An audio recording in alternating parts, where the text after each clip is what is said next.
ടുഡേയിലേക്ക് സ്വാഗതം. പ്രധാന വാർത്തകൾ. KM Trading Flexi Carnival. You could win a brand new Lancer GLX 2000cc. Flexi, life easy. ബാർക്കോഴ കേസിൽ കുരുങ്ങി മന്ത്രി കെ ബാബു രാജിവെച്ചു. FIR രജിസ്റ്റർ ചെയ്യണമെന്ന വിജിലൻസ് കോടതി ഉത്തരവിനെ തുടർന്ന് രാജി. അപ്പോൾ ഞാൻ ഇപ്പോഴും ബഹുമാനപ്പെട്ട മുഖ്യമന്ത്രിയെ കണ്ട് സംസാരിച്ചു. അപ്പോൾ ഞാൻ എൻ്റെ നിലപാട് അറിയിച്ചു. രാജി അദ്ദേഹത്തിന് നൽകിയിട്ടുണ്ട്. തനിക്കെതിരെ കോടിയേരി ഗൂഢാലോചന നടത്തിയെന്ന് ബാബു. രഹസ്യയോഗം നടന്നത് വി ശിവൻകുട്ടി MLAയുടെ വീട്ടിൽ. ഗൂഢാലോചനാ സിദ്ധാന്തം തള്ളി ബിജു രമേശ്. ഉപ്പ് തിന്നവൻ വെള്ളം കുടിക്കും, അതിന് മറ്റാരെയും പഴിക്കേണ്ടെന്ന് കോടിയേരി. ബാർക്കോഴ കേസിൽ വിജിലൻസിനെതിരെ കോടതിയുടെ കടുത്ത വിമർശനം. കോടതിയെ മണ്ടനാക്കരുതെന്ന് മുന്നറിയിപ്പ്. വിജിലൻസിന് സത്യസന്ധതയും ആത്മാർത്ഥതയും ഇല്ല. അന്വേഷണം കോടതി നിരീക്ഷണത്തിൽ 1 മാസത്തിനകം റിപ്പോർട്ട് സമർപ്പിക്കണം. ബിജു രമേശിനെതിരെയും അന്വേഷണം.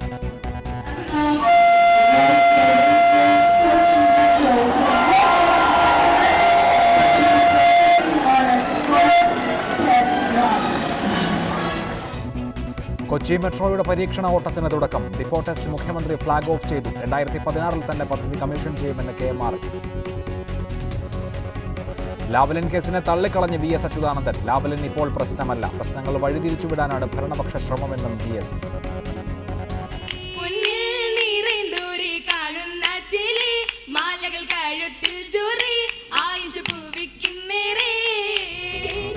സ്കൂൾ കലോത്സവത്തിൽ പാലക്കാടിനെ പിന്തള്ളി കോഴിക്കോട് 1ാമത്. 3ാം സ്ഥാനത്ത് മലപ്പുറം. അപ്പീലുകളുടെ എണ്ണം 800 പിന്നിട്ടു. ബാർക്കോഴ കേസിൽ FIR രജിസ്റ്റർ ചെയ്യാനുള്ള തൃശൂർ വിജിലൻസ് കോടതി ഉത്തരവിന്റെ പശ്ചാത്തലത്തിൽ മന്ത്രി കെ ബാബു രാജിവെച്ചു. മുഖ്യമന്ത്രി ഉമ്മൻചാണ്ടിയെ നേരിട്ട് കണ്ട് ബാബു രാജിക്കത്ത് കൈമാറി. താൻ CPIM നേതാക്കളുടെ രാഷ്ട്രീയ ഗൂഢാലോചനയുടെ രക്തസാക്ഷിയാണെന്ന് കെ ബാബു പറഞ്ഞു. വിജിലൻസ് കോടതി ഉത്തരവ് അസാധാരണമാണെന്ന് കെ ബാബു പ്രതികരിച്ചു. കെ ബാബുവിനെതിരെ കേസ് രജിസ്റ്റർ ചെയ്ത് അന്വേഷണം നടത്താൻ തൃശൂർ വിജിലൻസ് കോടതി ഉത്തരവിട്ടതോടെ തിരക്കിട്ട രാഷ്ട്രീയ കൂടിയാലോചനകളാണ് കൊച്ചിയിൽ നടന്നത്. ഒടുവിൽ മുഖ്യമന്ത്രിയെ കണ്ട് രാജിക്കത്തും കൈമാറിയ ശേഷമാണ് കെ ബാബു വാർത്താസമ്മേളനത്തിനെത്തിയത്. കോടതി പരാമർശങ്ങൾ ഉണ്ടായാൽ സാങ്കേതികത്വം പറഞ്ഞ് തുടരാനില്ലെന്ന് നേരത്തെ വ്യക്തമാക്കിയ കാര്യം ബാബു ഓർമ്മിപ്പിച്ചു. ധാർമ്മികത ഉയർത്തിപ്പിടിച്ച് രാജിവെക്കുകയാണ്. കോടതി ഉത്തരവ് കണ്ടിട്ടല്ല, മറിച്ച് മാധ്യമ വാർത്തകളുടെ അടിസ്ഥാനത്തിൽ തന്നെ രാജിവെക്കുകയാണെന്നും ബാബു പറഞ്ഞു. തൃശ്ശൂർ വിജിലൻസ് കോടതിയുടെ ഈ പരാമർശത്തെക്കുറിച്ച് അറിഞ്ഞത് മെട്രോ റെയിലിൻ്റെ ഇന്ന് വളരെ പ്രധാനപ്പെട്ട ദിവസമാണ്. മെട്രോ റെയിലിൻ്റെ ഉദ്ഘാടന ദിവസമാണ്. അതിൻ്റെ ഒരു സ്റ്റേജിലിരിക്കുമ്പോൾ തന്നെ ഞാൻ മുഖ്യമന്ത്രിയോട് രാജിസന്നദ്ധത അറിയിച്ചിട്ടുണ്ട്. അപ്പോൾ ഞാനിപ്പോഴും ബഹുമാനപ്പെട്ട മുഖ്യമന്ത്രിയെ കണ്ട് സംസാരിച്ചു. അപ്പോൾ ഞാൻ എൻ്റെ നിലപാട് അറിയിച്ചു. രാജി അദ്ദേഹത്തിന് നൽകിയിട്ടുണ്ട്. രാഷ്ട്രീയ ഗൂഢാലോചനയുടെ രക്തസാക്ഷിയാണ് താൻ. ഡിസംബർ 15 വൈകിട്ട് 7 മണിക്ക് വി ശിവൻകുട്ടി MLAയുടെ തിരുവനന്തപുരത്തെ വീട്ടിൽ വെച്ചായിരുന്നു ഗൂഢാലോചന നടന്നത്. CPIM സംസ്ഥാന സെക്രട്ടറി കോടിയേരി ബാലകൃഷ്ണനും അവിടെ ഉണ്ടായിരുന്നു. ഇത് ആർക്കു വേണമെങ്കിലും പരിശോധിക്കാവുന്നതാണെന്നും കെ ബാബു പറഞ്ഞു. ശിവൻകുട്ടി MLAയുടെ വീട്ടിൽ വെച്ചാണ് ഈ ആലോചന നടന്നത്. ആ യോഗത്തിൽ പങ്കെടുത്ത CPM നേതാവ് ഞാൻ ഇതുവരെ പറഞ്ഞിട്ടില്ല. ഞാൻ രാജിവെക്കണമെന്ന് ആവശ്യപ്പെട്ട CPM സംസ്ഥാന സെക്രട്ടറി സഖാവ് കോടിയേരി ബാലകൃഷ്ണനാണ്. ഒരു 4-5 ബാർ ഹോട്ടൽ അസോസിയേഷന്റെ ഭാരവാഹികളുടെയും ശ്രീ കോടിയേരി ബാലകൃഷ്ണന്റെയും ടവർ ലൊക്കേഷൻ നോക്കിയാൽ ഞാൻ പറഞ്ഞത് സത്യമാണെന്ന് തെളിയും. ഡിസംബർ മാസം 15-ാം തീയതി 7 മണിക്ക് ടവർ ലൊക്കേഷൻ നോക്കിയാൽ മതി. ഞാൻ ഇതുവരെ എന്റെ മാന്യതയുടെ പേരിൽ പേര് വെളിപ്പെടുത്തിയിട്ടില്ല. തൃശൂർ വിജിലൻസ് കോടതി ഉത്തരവ് അസാധാരണമാണ്. നിയമപരമായ തുടർ നടപടികൾ ഇക്കാര്യത്തിൽ സ്വീകരിക്കും. എന്നാൽ കോടതി വിധി മാനിക്കുന്നുവെന്നും കെ ബാബു പറഞ്ഞു. ഞാൻ അതിന്റെ മെറിറ്റിലേക്ക് കിടക്കുന്നില്ല. അതായത് ഒരു അസാധാരണമായ കോടതി വിധിയാണ്. അത്രേ ഞാനിപ്പോൾ അതിനെക്കുറിച്ച് പറയുന്നു. ഇതിന്റെ നിയമപരമായ കാര്യങ്ങൾ പരിശോധിച്ച് തുടർ നിയമ നടപടികൾ തീർച്ചയായിട്ടും സ്വീകരിക്കുന്നതാണ്. ആരുടെയും സമ്മർദ്ദത്തിന് വഴങ്ങിയല്ല രാജിവെക്കുന്നത്. നിരപരാധിത്വം തെളിയിക്കുമെന്നും സത്യം പുറത്തുവരുമെന്നും ബാബു പറഞ്ഞു.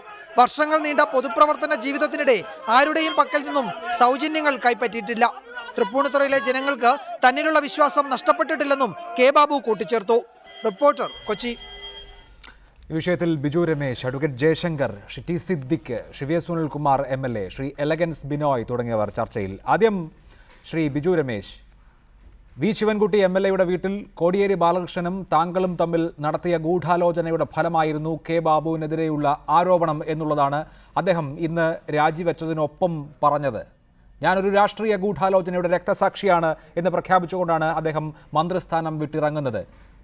ശരിയാണോ? ഗൂഢാലോചന നടന്നിട്ടുണ്ടോ? ബാബുവിൻ്റെ ഇത്രയും നാൾ ഞാൻ പോയി ഗൂഢാലോചന നടത്തിയെന്ന് പറയാത്ത കാര്യം ഇപ്പോഴെങ്ങനെ അങ്ങനെ പറയുന്നത്? ഞാൻ നേരത്തെ പറഞ്ഞുകൊണ്ടിരുന്ന ബാർ ഹോട്ടൽ ഭാരവാഹികൾ പോയി നടത്തിയെന്ന്, ഇന്ന് പറയുന്നു ഞാനും പോയി നടത്തിയെന്ന്. ഞാൻ ഈ പറയപ്പെടുന്ന ദിവസം, എനിക്ക് ആ ദിവസം ഉറപ്പ് പറയാൻ കഴിയുന്ന കാര്യം, ഡിസംബർ മാസത്തിൽ ഞാൻ ആരുടെയും വീട്ടിൽ പോയിട്ടില്ല. കാരണം എൻ്റെ അച്ഛൻ മരിച്ച് അതിൻ്റെ 41 കഴിയുന്നവരെ ഞാൻ പുറത്തു പോവുകയോ ഒരു ചടങ്ങിൽ പങ്കെടുക്കുകയോ ഒരു ചാനലിൽ പോലും ഞാൻ ഇതുമായി ബന്ധപ്പെട്ട് സംസാരിക്കാൻ വിളിച്ചിട്ട് പോലും ഞാൻ അറ്റൻഡ് ചെയ്യുകയോ ചെയ്തിട്ടില്ല. ഞാൻ ഈ പറയപ്പെടുന്ന ഒരു സ്ഥലത്ത് ബാർ വിഷയമല്ല, എൻ്റെ ബിസിനസ് കാര്യങ്ങൾ പോലും നോക്കാതിരുന്ന ഈ സമയത്തിന് എങ്ങനെയാ പറയുന്നത്? അല്ല, ആയിക്കൊള്ളട്ടെ ബിജു രമേശ്, ഈ ഡിസംബർ 14 എന്നുള്ള തീയതി വിടൂ. ഇവിടെ കോടിയേരി ബാലകൃഷ്ണൻ ഇന്ന് സമ്മതിച്ചു താങ്കൾ അദ്ദേഹവുമായി ബന്ധപ്പെട്ട് താങ്കൾക്കുണ്ടായിട്ടുള്ള പരാതികൾ അവതരിപ്പിച്ചിട്ടുണ്ട് എന്ന്. ബിജു രമേശ് വീട്ടിൽ വന്നിട്ടുണ്ട് എന്നുള്ള കാര്യം വി ശിവൻകുട്ടി MLA സമ്മതിക്കുന്നുണ്ട്. അതേസമയം വി ശിവൻകുട്ടി MLAയുടെ വീട്ടിൽ വെച്ച് കോടിയേരി ബാലകൃഷ്ണനുമായി സംസാരിച്ചു അല്ലെങ്കിൽ ഈ കാര്യങ്ങൾ പറഞ്ഞു എന്ന് പറഞ്ഞിട്ടില്ല. ഇവിടെ ഈ രണ്ടു പേരും താങ്കൾ ബന്ധപ്പെട്ട വിവരം സ്ഥിരീകരിച്ചിട്ടുണ്ട്. ഈ ആരോപണത്തിൽ കോടിയേരി ബാലകൃഷ്ണന്റെയും വി ശിവൻകുട്ടിയുടെയും റോൾ എന്താണ്? ഞാൻ കഴിഞ്ഞ മാസവും ശിവൻകുട്ടിയുടെ വീട്ടിൽ പോയിരുന്നു. അപ്പം അത് ഗൂഢാലോചനയാണോ? ഇവിടെ നടക്കുന്ന ഡിസാസ്റ്റർ മാനേജ്മെന്റിന്റെ ഏകദേശം 4 വർഷം കൊണ്ട് 954 കോടി രൂപയാണ് ഡിസാസ്റ്റർ മാനേജ്മെന്റിന്റെ പേരിൽ ഈ ഗവൺമെന്റ് പൈസ ഈ ചെലവഴിച്ചേക്കുന്നത്. അതിന് യാതൊരു ഓഡിറ്റുമില്ല.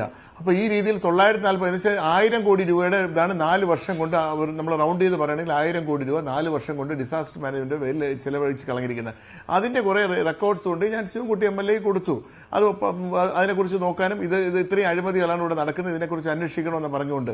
അപ്പോൾ പ്രതിപക്ഷത്തിനല്ലേ കൊടുക്കാൻ പറ്റുള്ളൂ.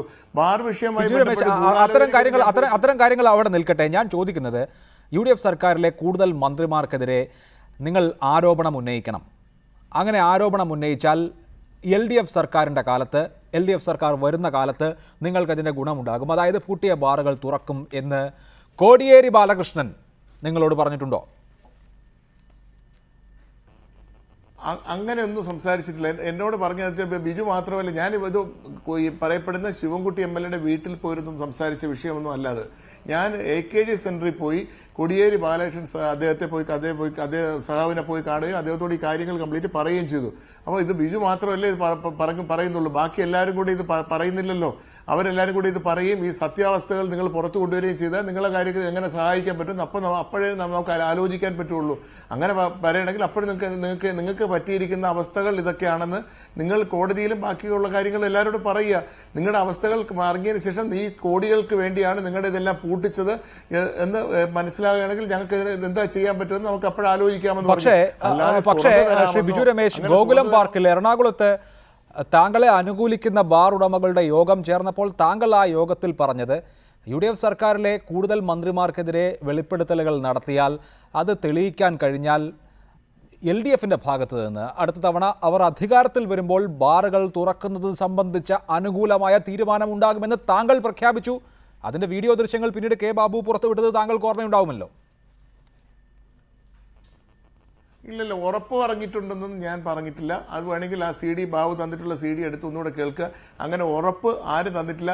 അങ്ങനെ അതാണ് കാരണം എന്ന് നമ്മൾ തെളിയിക്കാമെങ്കിൽ, ഈ കാരണങ്ങൾ കൊണ്ടാണ് നമുക്ക് ബാറുകൾ പൂട്ടിപ്പോയെന്ന് നിങ്ങൾക്ക് തെളിയിക്കാമെങ്കിൽ, നിങ്ങളുടെ ബാറുകളെ കുറിച്ച് നമുക്ക് പൂട്ടിപ്പോയ സാഹചര്യം ഇതാണെന്ന് തെളിയിക്കാമെങ്കിൽ അതിനെക്കുറിച്ച് നമുക്ക് അതിന് എന്താ നിങ്ങൾക്ക് ചെയ്യാൻ പറ്റുമെന്നതിനെ കുറിച്ച് ആലോചിക്കാമെന്നല്ലാതെ തുറന്നു തരാമെന്ന് യാതൊരു വാഗ്ദാനവും എനിക്ക് കിട്ടിയിട്ടില്ല. അതിൽ പറഞ്ഞിട്ടുള്ളതും അങ്ങനെ ഒരു സാഹചര്യം വരികയാണെങ്കിൽ നമുക്ക് അതിനെക്കുറിച്ച് ആലോചിക്കാമെന്ന് വരെ എത്തിയിട്ടുണ്ട്. ഇവരാരെങ്കിലും ഇതുവരെയും ചർച്ചയ്ക്കോ ഇതുവരെ സംസാരിക്കാനോ നമ്മുടെ നേതാക്കൾ അവരാരും വന്ന് സംസാരിക്കാൻ തയ്യാറാകുന്നില്ല എന്ന് ധനേഷ് വരുന്നില്ല, ആരും വന്ന് സംസാരിക്കാനോ അവരുടെ ഈ വിഷയത്തെക്കുറിച്ച് ചർച്ച ചെയ്യാനോ വരാൻ തയ്യാറാകുന്നില്ല എന്നുള്ള പരാതിയാണ് ഞാൻ അവിടെ പറഞ്ഞത്. അതാണ് അക്കാര്യത്തിൽ താങ്കൾക്ക് നൽകാനുള്ള വിശദീകരണം. തുടരുക, ഈ ചർച്ചയിൽ താങ്കളെ ആവശ്യമുണ്ട് ശ്രീ ബിജു രമേശ്. അഡ്വക്കേറ്റ് ജയശങ്കർ, ഇന്ന് UDF സർക്കാരിൻ്റെ ഏറ്റവും നല്ല ദിവസമാകേണ്ട ദിവസമാണ്. കാരണം അടുത്ത തെരഞ്ഞെടുപ്പ് പ്രചരണ വീഡിയോയിൽ UDFന്റെ വീഡിയോയിൽ ഏറ്റവും ആദ്യം കാണുക കൊച്ചി മെട്രോ ഉമ്മൻചാണ്ടി പച്ചക്കൊടി വീശുമ്പോൾ കുതിച്ച് മുന്നോട്ട് പോകുന്നതായിരിക്കും. ആ ദിവസം തന്നെ അശനിപാതം പോലെ ഇങ്ങനെ ഒരു കോടതി വിധി വരികയും മുഖ്യമന്ത്രിയുടെ വലങ്കൈയായ കെ ബാബുവിനെ രാജിവെക്കേണ്ടി വരികയും ചെയ്തിരിക്കുന്നു. ബാർ കോഴ വീണ്ടും വലിയ തോതിൽ പിടികൂടിയിരിക്കുകയാണ്. എന്തായിരിക്കും ഇതിൻ്റെ പ്രത്യാഘാതം ഒരു നിരീക്ഷകൻ എന്നുള്ള നിലയിൽ നോക്കുമ്പോൾ? അല്ല, ഇത് ഞാൻ നേരത്തെ പറഞ്ഞിട്ടുള്ള ഒരു കാര്യം തന്നെ. ശ്രീ കെ കരുണാകരൻ മരിച്ചെങ്കിലും അദ്ദേഹത്തിൻ്റെ ആത്മാവ് ഇവിടം വിട്ടുപോയിട്ടില്ല. അത് ഉമ്മൻചാണ്ടിയെ കൊണ്ടേ പോവുകയുള്ളൂ. അദ്ദേഹത്തോട് ചെയ്ത എല്ലാ നീചകൃത്യങ്ങൾക്കും അതേ രീതിയിൽ അതേ നാണയത്തിൽ തിരിച്ചു കിട്ടിക്കൊണ്ടിരിക്കുകയാണ്. അത് കാണുമ്പോഴാണ് ഈ ദൈവം ഇല്ല ഇല്ല എന്ന് പറയുമ്പോൾ ദൈവം ഉണ്ടെന്ന് നമ്മൾ വിചാരിച്ചു പോകുന്നത്. ഇപ്പോൾ കെ എം മാണിയെ അപമാനിച്ച് നാണം കെടുത്തി വിടാൻ വേണ്ടിയിട്ടാണ് ഈ ബാർക്കോഴ അപവാദം കൊണ്ടുവന്നത്. അവസാനം അത് ബൂമറാങ്ങായിട്ട് ഉമ്മൻചാണ്ടിക്കും അദ്ദേഹത്തിൻ്റെ വലങ്കൈയായ ബാബുവിനും എതിരായിട്ട് വന്നിരിക്കുകയാണ്. ബാബു പണം വാങ്ങിയെന്ന് പറഞ്ഞാൽ ഇത് ഉമ്മൻചാണ്ടിക്ക് വേണ്ടിയാണ് വാങ്ങിയത്, അല്ലാതെ ബാബു സ്വന്തം ആവശ്യത്തിന് വേണ്ടി മാത്രമല്ല. അപ്പോൾ ഉമ്മൻചാണ്ടിയാണ് അതിലെ പ്രധാനപ്പെട്ട പ്രതി, അതെല്ലാവർക്കും അറിയാമല്ലോ. അതുകൊണ്ടാണ് ഉമ്മൻചാണ്ടിയെ സംരക്ഷിക്കാൻ വേണ്ടി വിജിലൻസിനെ തത്തയാക്കിയത്. വിജിലൻസുകാർ ആത്മാർത്ഥമായിട്ട് അന്വേഷിച്ചു കെ എം മാണിയെ കൊടുക്കാനായിട്ട്, ടവർ ലൊക്കേഷൻ അന്വേഷിച്ച് പോയി, നുണപരിശോധന വരെ നടത്തി. ആ ഘട്ടത്തിലാണ് ബാബുവിനെതിരായിട്ടുള്ള ആരോപണം വരുന്നത്. അപ്പോൾ വിജിലൻസുകാർ പുറകോട്ട് വെച്ചു. വിജിലൻസ് പുറകോട്ട് വെച്ചല്ല, ഞാൻ പറഞ്ഞ പോട്ടെ, രമേശ് ചെന്നിത്തലയുടെ ഫേസ്ബുക്ക് പോസ്റ്റ് ഓർക്കുന്നില്ലേ? ബാർക്കോഴ വിഷയത്തിൽ ഞാൻ അനുഭവിച്ച സമ്മർദ്ദം. എന്ത് സമ്മർദ്ദം? ആരുടെ ഭാഗത്തുനിന്ന് സമ്മർദ്ദം? ബിജു രമേശിൻ്റെ സമ്മർദ്ദമാണോ? കോടിയേരി ബാലകൃഷ്ണൻ്റെ സമ്മർദ്ദമാണോ? VS-ൻ്റെ സമ്മർദ്ദമാണോ? അല്ല, സ്വന്തം പാർട്ടിക്കകത്തുള്ള ആളുകളുടെ സമ്മർദ്ദം. മനോരമയിലും മാതൃഭൂമിയിലും വന്നിരുന്ന റിപ്പോർട്ടുകൾ നോക്കിയാൽ മതി. മറ്റേ പ്രതിപക്ഷ പത്രങ്ങൾ പോട്ടെ, കെ ബാബുവിനെ കൊടുക്കാനായിട്ട് രമേശ് ചെന്നിത്തല ശ്രമിക്കുന്നു, കെ എം മാണിയെ കൊടുക്കുന്നതിൻ്റെ പുറകിൽ ചെന്നിത്തലയുടെ വക്രബുദ്ധിയാണെന്ന് പേപ്പറിലൊക്കെ വന്നില്ലേ? അത് ഗ്രൂപ്പുകാരെ ഗ്രൂപ്പ് യോഗത്തിൽ പറഞ്ഞു, നിയമസഭാ കക്ഷി യോഗത്തിൽ പറഞ്ഞു. രമേശിനെതിരെ കടുത്ത ആരോപണം. സ്വന്തം പാർട്ടിക്കാരനായ എതിർ ഗ്രൂപ്പുകാരനായ ബാബുവിനെ കൊടുക്കാൻ രമേശ് ഗൂഢാലോചന നടത്തുന്നു, രമേശും വാഴക്കനും കൂടി ഗൂഢാലോചന നടത്തുന്നു എന്നൊക്കെ പേപ്പറിൽ വന്നു. അജയ് തറയിലിനെ നിങ്ങൾ വിളിച്ചു ചോദിക്കൂ, അജയൻ പറഞ്ഞു ഓർക്കില്ലേ? ഈ മന്ത്രിസഭയുടെ ഇമേജ് പോയിക്കൊണ്ടിരിക്കുകയാണ്. ചാനലിൽ ചർച്ച കഴിഞ്ഞ് ഞാൻ പുറത്തേക്ക് ഇറങ്ങുമ്പോൾ ആൾക്കാർ വിളിച്ച് നിങ്ങൾ എന്ത് ഊളത്തരമായി പറയണമെന്ന് വിളിക്കും, പാർട്ടിക്കാർ വിളിച്ചു ചോദിക്കും. അതുകൊണ്ട് ഇപ്പോൾ ചർച്ചയ്ക്ക് പോകാൻ പറ്റില്ല എന്ന് പറഞ്ഞു. പിറ്റേ ദിവസമായപ്പോഴത്തേക്കും അജയനെ ക്ലിപ്പിട്ടു. പിന്നെ അജയൻ വളരെ കാലത്തേക്ക് ചർച്ചയ്ക്ക് വന്നില്ല. ഏതോ ഒരു ഡേറ്റ് പറഞ്ഞു, ആ ഡേറ്റ് വരെ ഞാൻ ഇല്ലെന്ന് പറഞ്ഞു. പന്തളം സുധാകരനോട് ചോദിക്കൂ, പന്തളവും പറഞ്ഞില്ലേ, അദ്ദേഹം ഫേസ്ബുക്കിൽ പോസ്റ്റ് ഇട്ടു, ഇങ്ങനെയൊക്കെ ചെയ്യുന്നത് ശരിയല്ല. എല്ലാവർക്കും അറിവുള്ള കാര്യമല്ലേ ഇത്. ഈ ഇപ്പോൾ പുറത്ത് വന്ന അഴിമതി വെച്ചാൽ നിസ്സാരമാണ്, 10 കോടിയല്ല. വിഴിഞ്ഞം പദ്ധതിയിൽ എത്ര കച്ചവടം അറിയുമോ? 600 കോടിയാണ്. ആ തരത്തിലുള്ള അത് അല്ല, ഞാൻ അതുകൊണ്ട് പറഞ്ഞല്ല. അപ്പോൾ ഇതുപോലെ വലിയ കൊള്ള നടത്തുമ്പോൾ ഈ വേലി ചാടുന്ന പശുവിന് കോല് കൊണ്ട് വരണമെന്ന് പറയും. അതാണിപ്പോൾ സംഭവിച്ചിട്ടുള്ളത്. ഇത് വേലി സ്ഥിരമായിട്ട് ചാടിക്കൊണ്ടിരിക്കരുത്, ഒരു കോല് പള്ളക്ക് കുത്തി കയറി. അതാണ് റൈറ്റ്. അതാണ് അക്കാര്യത്തിൽ താങ്കൾ കാണുന്നത്. ശ്രീ VS സുനിൽകുമാർ, ബാർക്കോഴയുടെ രണ്ടാമത്തെ ഇരയാണ്. ആദ്യം കെ മാണി, പിന്നീട് കെ ബാബു. ഇവിടെ പക്ഷേ ഒരു കോടതി പരാമർശം വന്നപ്പോൾ കടിച്ചു തൂങ്ങാൻ നിൽക്കാതെ മുൻപ് ഞാൻ ഇക്കാര്യത്തിൽ പറഞ്ഞിട്ടുള്ള കാര്യം പാലിക്കുന്നു എന്ന് പറഞ്ഞുകൊണ്ട് കെ ബാബു രാജിവെക്കുമ്പോൾ എന്താണ് പ്രതിപക്ഷത്തിൻ്റെ പ്രതികരണം? അദ്ദേഹം ഈ നടപടി, ഉചിതമായ നടപടി സ്വീകരിക്കുന്നത് കൊണ്ട് അദ്ദേഹത്തിന് എന്തെങ്കിലും ആനുകൂല്യം കിട്ടുമോ പൊതുസമൂഹത്തിൽ നിന്ന്?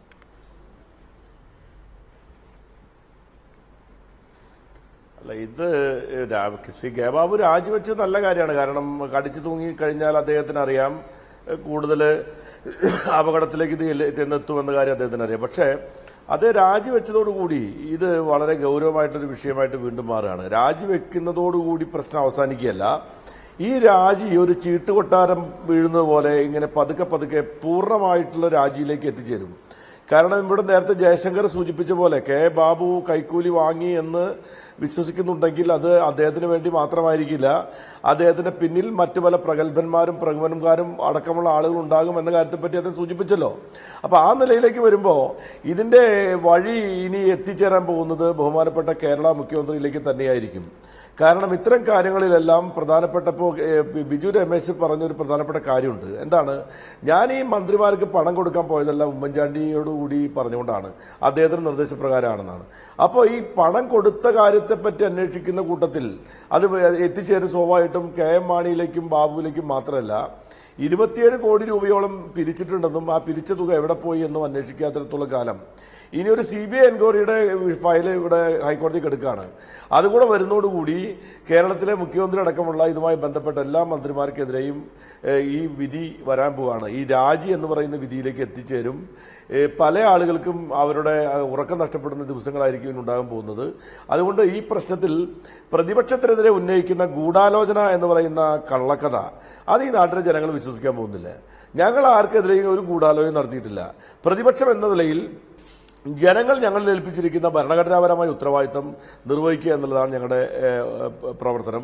ആ പ്രവർത്തനത്തിന്റെ ഭാഗമായിട്ട് ഞങ്ങൾ ഇത്തരം കാര്യങ്ങൾ നിയമപരമായും സമരങ്ങളിലൂടെയും ഒക്കെ തന്നെ ജനങ്ങളിലേക്ക് എത്തിക്കുകയാണ്.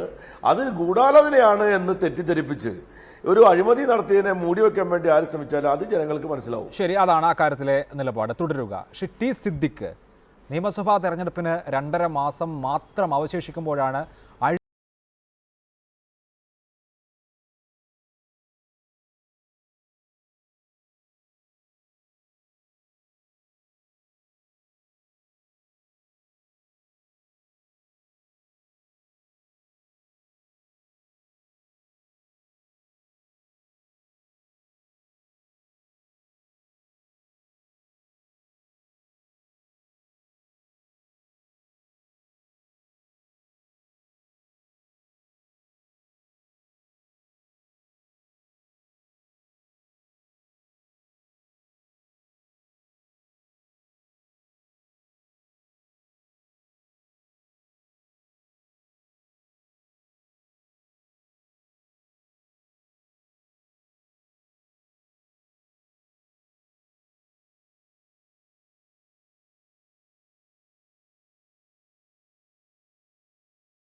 ഉത്തരവിട്ടത്, അല്ലാണ്ട് കോടിയേരി ബാലകൃഷ്ണനാണോ?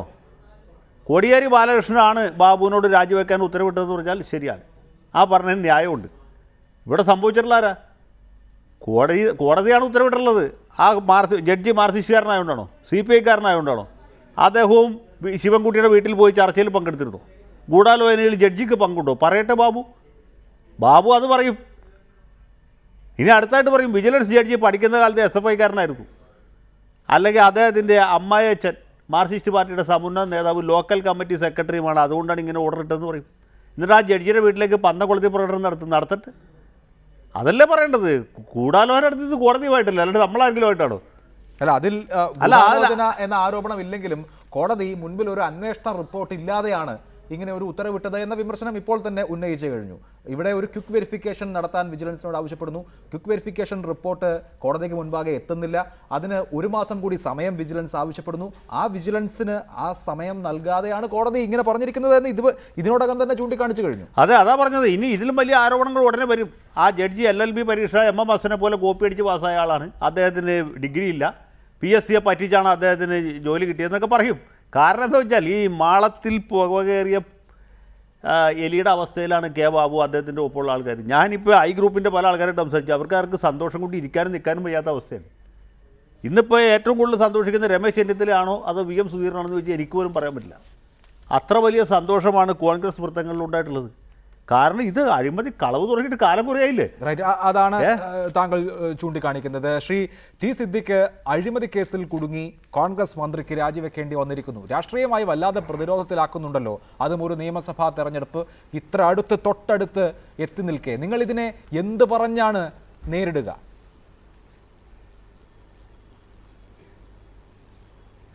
ഒന്ന്, അഴിമതി കേസിൽപ്പെട്ടു എന്ന് പറഞ്ഞാൽ അഴിമതി തെളിയിക്കപ്പെട്ട് രാജിവെക്കുന്നതും അതേസമയത്ത് അഴിമതി തെളിയാതെ ഗൂഢാലോചനയിൽ കുടുങ്ങി രക്തസാക്ഷിയാകേണ്ടി വരുന്നതും തമ്മിൽ 2 വ്യത്യാസമുണ്ട്. ഇവിടെ മദ്യലോബി വളരെ പവർഫുള്ളാണ്. ആരാ ബിജു രമേശ്? നമുക്കറിയാലോ, 9-10 ബാറ്, ഒരു വർഷം 15-20 കോടി രൂപ വീട്ടിലേക്ക് കൊണ്ടുപോകുന്ന മദ്യരാജാവ്, മാഫിയ. ഈ കക്ഷിയുടെ കൂടെ ഇടതുപക്ഷവും കൂടി നടത്തിയതായ ഒരു വലിയ ഗൂഢാലോചനയാണ് ഈ ഇവിടം വരെ എത്തിയിരിക്കുന്ന കാര്യങ്ങളൊക്കെ. അതൊക്കെ നേരത്തെ പറഞ്ഞു. കോടിയേരി ബാലകൃഷ്ണൻ ആണോ ഈ വിധിന്യായം പുറപ്പെടുവിച്ചത് എന്ന് ഇടയ്ക്ക് വെച്ച് അല്പം ചിലപ്പോൾ കേട്ട സന്ദർഭത്തിൽ ഞാൻ കേൾക്കുകയുണ്ടായി. അതല്ല, കോടിയേരി അടക്കം പങ്കെടുത്തതായ യോഗത്തിൽ ഡിസംബർ മാസം 15-ാം തീയതി രാത്രി എടുത്തതായ ശിവൻകുട്ടിയുടെ വീട്ടിലെടുത്തതായിരിക്കുന്ന യോഗത്തിലെ തീരുമാനത്തിന്റെ അടിസ്ഥാനത്തിലാണ് മറ്റുള്ള മന്ത്രിമാർക്കെതിരായിട്ടുള്ള ആരോപണം ഉന്നയിക്കാനുള്ള തീരുമാനം. അങ്ങനെ ആരെങ്കിലും ആരോപണം ഉന്നയിച്ചതിന്റെ പിറ്റേന്ന് ബാബു രാജിവെച്ചിരുന്നുവെങ്കിൽ ശരി, ഈ വാദം അംഗീകരിക്കാമായിരുന്നു. ഇവിടെ പക്ഷേ കോടതിയാണ് നിരീക്ഷണം നടത്തിയിരിക്കുന്നത്. ഇവിടെ FIR രജിസ്റ്റർ ചെയ്ത ഒരു അന്വേഷണം നടത്താനുള്ള മെറ്റീരിയൽ ഉണ്ട് എന്ന് കോടതിക്ക് ബോധ്യമായിട്ടായിരിക്കുമല്ലോ കോടതി അങ്ങനെ ഒരു നിർദ്ദേശം കൊടുത്തിട്ടുണ്ടാകുക. ഇത് കേവലമായ ആരോപണം ആരെങ്കിലും ഉന്നയിച്ചതിന്റെ വിഷയമേ അല്ല, മറിച്ച് എങ്ങനെയാണ് KM മാണിക്ക് രാജിവെക്കേണ്ടി വന്നത് എന്ന് നമുക്ക് ബോധ്യമുണ്ടല്ലോ. അതുപോലൊരു ബോധ്യം ബാബുവിന്റെ കേസിലുമുണ്ട്. അല്ല, അങ്ങനെയാണെങ്കിൽ ഞാൻ അഭിലാഷോട് തിരിച്ചൊന്ന് ചോദിക്കുന്നു. കോടതിയുടെ മുമ്പിലുള്ളതായിരിക്കുന്ന ബോധ്യം എന്താ? കോടതിയുടെ മുമ്പിലുള്ളതായിരിക്കുന്ന മെറ്റീരിയൽ എന്താ? വട്ടക്കുളത്തിന്റെ കേസുമായിട്ട് ബന്ധപ്പെട്ടാണല്ലോ ഇന്ന് നമുക്ക് റിപ്പോർട്ട് കൊടുക്കാൻ പറഞ്ഞിട്ടുള്ളത്. അങ്ങനെയാണെങ്കിൽ കോടതിയുടെ മുമ്പിൽ ഇന്നുള്ളതായിരിക്കുന്ന റിപ്പോർട്ട് എന്താ? QVയുടെ റിപ്പോർട്ടുണ്ടോ? ഏതെങ്കിലും അപോൽപരമായിട്ടുള്ള പുതിയതായിരിക്കുന്ന വല്ല തെളിവും വന്നിട്ടുണ്ടോ? ഒരു തെളിവും വന്നില്ല. നേരത്തെ ഉള്ളത് ഒരൊറ്റ റിപ്പോർട്ട് മാത്രമാണ്. ആ റിപ്പോർട്ട് അതുകൊണ്ട് തന്നെയാണല്ലോ സിദ്ദിഖ് കോടതിക്ക് ഇങ്ങനെ ഒരു ഉത്തരവിടേണ്ടി വന്നത്. കോടതി വിജിലൻസിനോട് ഒരു QV നടത്താൻ ഉത്തരവിടുന്നു. വിജിലൻസ് വന്നിട്ട് അറിയിക്കുകയാണ്, ഇനിയും ഞങ്ങളെ സംബന്ധിച്ച് സമയം ആവശ്യമുണ്ട്, ഇതുവരെ റിപ്പോർട്ടൊന്നും തയ്യാറായിട്ടില്ല എന്ന്. അത് കണ്ടാണ് കോടതി കൃത്യമായി ആ ഉത്തരവ് താങ്കൾ വായിച്ചതാണല്ലോ. നിങ്ങൾക്ക് 1 മാസത്തെ സമയം തന്നു, ഇനിയും 1 മാസം കൂടി കിട്ടിയാലും ഒരു റിസൾട്ടും ഉണ്ടാകാൻ പോകുന്നില്ല എന്ന ബോധ്യമുണ്ട്. വിജിലൻസിനോട് QVക്ക് കോടതി ഉത്തരവിട്ടതിന് ശേഷം പരമാവധി ഇത് നീട്ടിക്കൊണ്ടു പോവുക, എങ്ങനെയെങ്കിലും തെരഞ്ഞെടുപ്പൊന്ന് കഴിയുക എന്നുള്ള നിലയിൽ വിജിലൻസിനെ ഉപയോഗിച്ചാൽ പിന്നെ കോടതി എന്ത് പറയണം?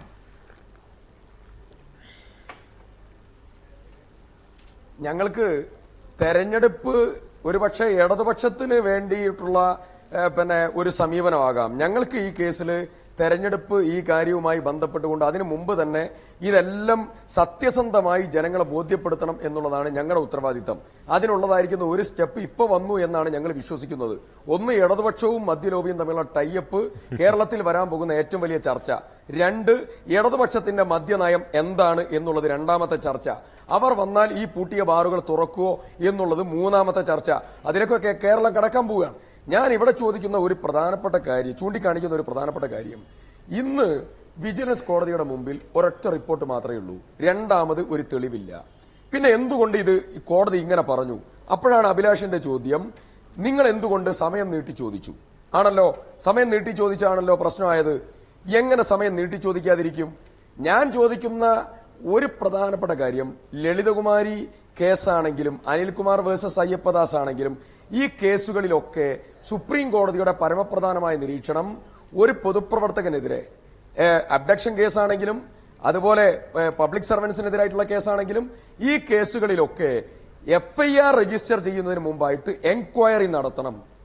ആ എൻക്വയറിയുടെ അടിസ്ഥാനത്തിൽ മാത്രമേ FIR-ലേക്ക് പോകാൻ പറ്റൂ.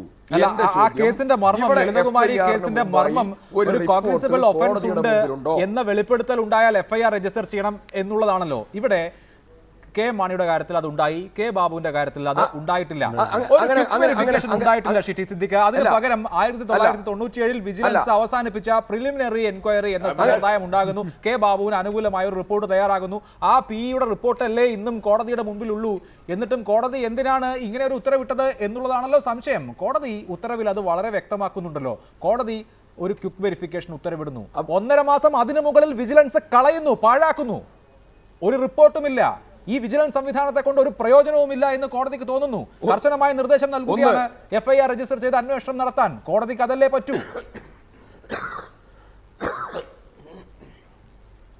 ഒന്ന്, ലളിതകുമാരി വേഴ്സസ് സ്റ്റേറ്റ് ഓഫ് UP-യിലാണെങ്കിലും അനുബന്ധ കേസിലാണെങ്കിലും ഇന്ന് ഇന്ത്യ രാജ്യത്ത് നിലവിലുള്ളതായിരിക്കും നിയമം അനുസരിച്ച് നമ്മുടെ വിജിലൻസുമായി ബന്ധപ്പെട്ട് QV എന്നുള്ളത് നമ്മുടെ ഒരു ഇന്റേണൽ യൂസേജ് ന്യായത്തിൽ വരുന്ന ടൈമല്ല. അല്ല, ഒരു മിനിറ്റ്,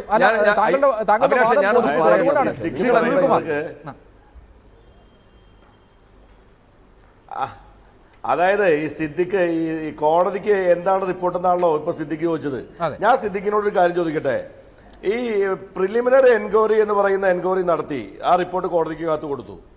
അതിനുശേഷം ഈ ക്വിക്ക് വെരിഫിക്കേഷൻ നടത്താൻ വേണ്ടി വിജിലൻസ് കോടതി ഉത്തരവിട്ടതിന്റെ ഒരാഴ്ച കഴിഞ്ഞപ്പോൾ ഇതേ വിജിലൻസ് തന്നെ ഹൈക്കോടതിയിൽ എന്തുകൊണ്ട് നിങ്ങൾ FIR ഇട്ടില്ല എന്ന ചോദ്യത്തിന് മറുപടിയായി അദ്ദേഹത്തിന് FIR ഇടാൻ ആവശ്യമായിട്ടുള്ള കാര്യങ്ങൾ അന്വേഷണത്തിൽ കണ്ടെത്തിയിട്ടില്ല എന്ന് വസ്തുതകൾ നിരത്തിക്കൊണ്ട് കള്ള സത്യവാങ്മൂലം നിങ്ങൾ കൊടുത്തില്ലേ? ആ സത്യവാങ്മൂലം അല്ലെങ്കിൽ നിങ്ങൾ കൊടുക്കേണ്ട എന്തായിരുന്നു? ഈ വിജിലൻസ് കോടതിയിലെ വിധി പ്രകാരം ഒരു ക്വിക്ക് വെരിഫിക്കേഷൻ നടന്നുകൊണ്ടിരിക്കുകയാണ്. ആ വെരിഫിക്കേഷൻ നടപടി എന്താണെന്ന് അറിയട്ടെ എന്ന് പറയുന്നതിന് മുമ്പ് തന്നെ ഈ വിജിലൻസിന്റെ ഡയറക്ടർ ഹൈക്കോടതിയിൽ കൊടുത്തിരിക്കുകയാണ് കെ ബാബുവിനെതിരെ കേസെടുക്കാൻ കഴിയില്ല, അദ്ദേഹത്തിന് തെളിവില്ല എന്ന് പറയാണ്. അതേ സമയത്ത് ക്വിക്ക് വെരിഫിക്കേഷൻ നടന്നുകൊണ്ടിരിക്കുകയാണ്. അത് കോടതിക്ക് വളരെ വ്യക്തമല്ലേ? ഈ ക്വിക്ക് വെരിഫിക്കേഷൻ എന്ന് പറയുന്ന ഉഡായിപ്പ് വെരിഫിക്കേഷൻ ആണെന്നുള്ള കാര്യം കോടതിക്ക് മനസ്സിലാക്കാൻ വേണ്ടി സാമാന്യ ബുദ്ധി മാത്രം പോരെ സിദ്ദിഖ്. അപ്പൊ കോടതി പ്രവർത്തിക്കുന്നത് കെ ബാബുവിന്റെയും ഉമ്മൻചാണ്ടിയുടെയും തീട്ടൂരനുസരിച്ചല്ല, അല്ലെങ്കിൽ കോടിയേരി ബാലകൃഷ്ണൻ VS സുനിൽകുമാർ പറയുന്ന അനുസരിച്ചല്ല കോടതി പ്രവർത്തിക്കുന്നത്. കോടതി പ്രവർത്തിക്കുന്നത് നിയമത്തിന്റെ അനുസരിച്ചാണ്. നിലവിലുള്ള നിയമം എന്ന് പറയുന്നത് നമ്മുടെ സുപ്രീം കോടതിയുടെ ഭരണഘടനാ ബെഞ്ചിന്റെ വിധിയാണ്. ആ ബെഞ്ചിന്റെ വിധിക്കകത്ത് പറയുന്നത് കൊഗ്നൈസബിൾ ഒഫൻസ് അന്തർലീനമായിരിക്കുന്ന ഒരു പരാതി കിട്ടിക്കഴിഞ്ഞാൽ അത് 2 കേസിൽ മാത്രമേ 42 ദിവസത്തോളം വരുന്ന അന്വേഷണം നടത്താൻ കഴിയുള്ളൂ. അല്ല നിങ്ങൾക്ക് തോന്നിയതുപോലെ അന്വേഷണം നീട്ടിക്കൊണ്ടുപോകാൻ കഴിയില്ല. നിങ്ങൾ ഇത്ര നാൾ അന്വേഷിച്ചിട്ടും നിങ്ങൾ അതനുസരിച്ച് നടപടി സ്വീകരിക്കാതിരുന്നാൽ കോടതി ഇടപെട്ട് FIR ഇടേണ്ടി വരും.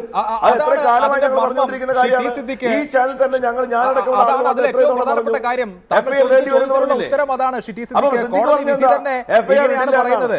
Enquiry was ordered on 9/12/2015. Today it is 23/1/2016. No result worth the name has come out after a lapse of 1.5 month. 1.5 മാസം കഴിഞ്ഞു കോടതി ഉത്തരവിട്ടിട്ട് ഒരു കാര്യവും ഉണ്ടായില്ല. ഇനിയും ഒരു കാര്യവും ഉണ്ടാവുകയില്ല എന്ന് കോടതിക്ക് ബോധ്യമുണ്ട്. അതുകൊണ്ട് കോടതിക്ക് ഇങ്ങനെ ഒരു ഉത്തരവിടേണ്ടി വന്നു.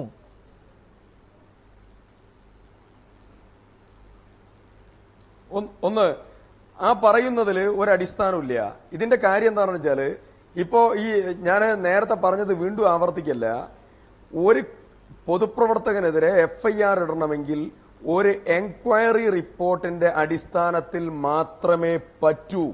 ആ എൻക്വയറിയിൽ ഇത് ക്ലിയർ ആണെങ്കിൽ FIR ഇടണം, അതല്ലെങ്കിൽ എൻക്വയറി റിപ്പോർട്ട് ആകെ ഉള്ളത് ഒരു പ്രിലിമിനറി എൻക്വയറി മാത്രമാണ്. മറ്റ് QV റിപ്പോർട്ട് വന്നില്ല. എന്തുകൊണ്ടാണ് QV റിപ്പോർട്ട് വരാത്തത്? അത് നിങ്ങൾ ചർച്ച ചെയ്തില്ലല്ലോ. ഇവിടെ കോടതിയുടെ പരാമർശം മാത്രം പോരാ, കോടതിയുടെ വിധിന്യായം പരിശോധിക്കപ്പെടണ്ടേ? സുനിൽക്ക് പറയാനൊന്ന് പറയട്ടെ. ഞാനൊന്ന് പറയട്ടെ. സുനിൽ പറഞ്ഞപ്പോൾ ഞാൻ മിണ്ടാതിരുന്നല്ലോ. ഒന്ന്, എന്തുകൊണ്ടാണ് രമേശ് എന്ന് പറഞ്ഞ പോലീസ് DYSP ആണ് ഈ കേസ് അന്വേഷിച്ചത്. രമേശ് റിപ്പോർട്ട് കൊടുത്തപ്പോൾ കേരളത്തിൽ സുനിൽകുമാർ ഉൾപ്പെടെ പ്രതിപക്ഷ നേതാവ് ഉൾപ്പെടെ എല്ലാവരും പറഞ്ഞു രമേശ് കൊള്ളരുതാത്തവനാണ്, കുഴപ്പക്കാരനാണ്. അയാളെ വീണ്ടും ചുമതലപ്പെടുത്തിയപ്പോൾ അയാൾ പറഞ്ഞു എന്നെ ഇതിൽ നിന്ന് ഒഴിവാക്കണം. ഒഴിവാക്കി. ഇപ്പൊ പ്രസന്റ് ഇൻവെസ്റ്റിഗേഷൻ ഓഫീസർ നിശാന്തിനി അവര് വന്നത് എന്ന 1-ാം തീയതി അവർ 1-ാം തീയതി വന്നു. വന്നതിന് ശേഷം തിരുവനന്തപുരം വിജിലൻസ് കോടതി പറയുന്നു എൻക്വയറി റിപ്പോർട്ട് ഞങ്ങൾക്ക് നിർബന്ധമായി ഹാജരാക്കണം. അവർക്ക് അവരുടെ മുമ്പിൽ എൻക്വയറി റിപ്പോർട്ട് ഹാജരാക്കണ്ടേ? ഹാജരാക്കി. തിരുവനന്തപുരത്തെ അതുപോലെ തന്നെ ലോകായുക്ത പറയുന്നു തിരുവനന്തപുരം വിജിലൻസ് കോടതിയുടെ മുമ്പിൽ എല്ലാ റെക്കോർഡ്സും കൊടുത്തു, ഒറിജിനൽ. അതിന്റെ കൂടെ എൻക്വയറി റിപ്പോർട്ടിന്റെ ഫോട്ടോസ്റ്റാറ്റ് കൊടുത്തു. അതിന്റെ കൂടെ തിരുവനന്തപുരം ലോകായുക്തയിൽ എൻക്വയറി റിപ്പോർട്ടിന്റെ ഒറിജിനലും. ഇത് പുതിയ ഇൻവെസ്റ്റിഗേഷൻ ഓഫീസർ വരുമ്പോ ആ ഇൻവെസ്റ്റിഗേഷൻ ഓഫീസർക്ക് ഇത് പഠിക്കണ്ടേ? പരാതിക്കാരന്റെ തെളിവെടുത്തു, മറ്റുള്ളതായിരിക്കുന്ന ആളുകളുടെ തെളിവെടുത്തു. ഈ എൻക്വയറി റിപ്പോർട്ടും തെളിവുകളും നിലവിലുള്ളത് ക്ലിയർ ആയി അന്വേഷണം പുരോഗമിക്കാൻ ഇടയ്ക്കിടപെടല്ലേ ഇതൊക്കെ എങ്ങനെയാണ് തടസ്സമാകുന്നത് എന്ന് മനസ്സിലാവുന്നില്ല. താങ്കൾ വിശദീകരിച്ചാൽ മതി. QV എന്ന് പറഞ്ഞാൽ ക്വിക്ക് വെരിഫിക്കേഷൻ എന്നാണല്ലോ. അത് ഒരുപാട് സമയമെടുത്ത് വിശദമായി അന്വേഷണ റിപ്പോർട്ട് തയ്യാറാക്കലല്ല.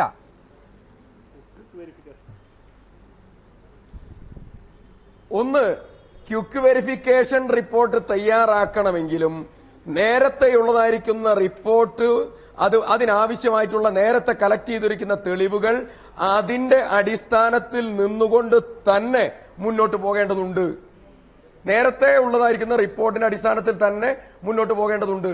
പുതിയതായിരിക്കുന്ന ഇവർക്ക് വല്ല കോൺട്രഡിക്ഷൻ വന്നിട്ടുണ്ടോ? ഏത് തെളിവ് നൽകാൻ വരുന്ന ഈ പരാതികൾ പറയുന്ന ആളുകൾ വല്ലതായിരിക്കുന്ന കോൺട്രഡിക്ഷൻ പറയുന്നുണ്ടോ? ശരി, എവിടെയെങ്കിലും സാക്ഷി വ്യത്യാസം തെളിവുകൾ വല്ലതുണ്ടോ? ഇതിന്റെയൊക്കെ അടിസ്ഥാനത്തിൽ മുന്നോട്ട് പോകണം.